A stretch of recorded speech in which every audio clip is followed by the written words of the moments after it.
പ്രാന്തൻ കുരിയച്ചനെ പറ്റി കേട്ടിട്ടില്ലേ?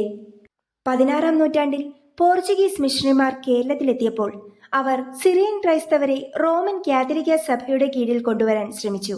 നൂറ്റാണ്ടുകളായി കിഴക്കൻ സഭാവിശ്വാസങ്ങളും ആചാരങ്ങളും പിന്തുടർന്നു വന്നിരുന്ന സിറിയൻ ക്രൈസ്തവർക്ക് ഇത് ഉൾക്കൊള്ളുവാൻ കഴിയുമായിരുന്നില്ല.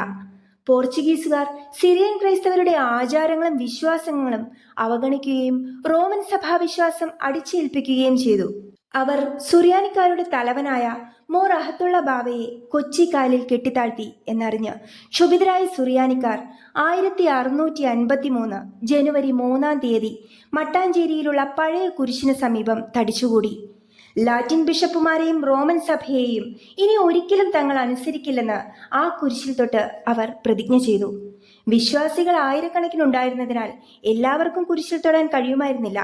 കുരിശിൽ അവർ ഒരു വടം കെട്ടി അതിൽ വലിച്ചു പിടിച്ചുകൊണ്ട് നിന്നാണ് പ്രതിജ്ഞ നടത്തിയത്. വലിച്ചു പിടിച്ചപ്പോൾ വളഞ്ഞുപോയ ആ കുരിശ് പിന്നീട് കൂനൻ കുരിശായും സുറിയാനിക്കാരുടെ ആ പ്രതിജ്ഞ കൂനൻ കുരിശ് സത്യം എന്നും അറിയപ്പെട്ടു. പോർച്ചുഗീസ് ഭാഷയിൽ വളഞ്ഞ കുരിശിനെ പാന്തക്രൂസ് എന്നാണ് പറയപ്പെടുന്നത്. പാന്തക്രൂസ് എന്ന വാക്ക് പറഞ്ഞു പറഞ്ഞ് പ്രാന്തൻ കുരിശായും പിന്നീട് പ്രാന്തൻ കുരിയച്ചനായും മാറി.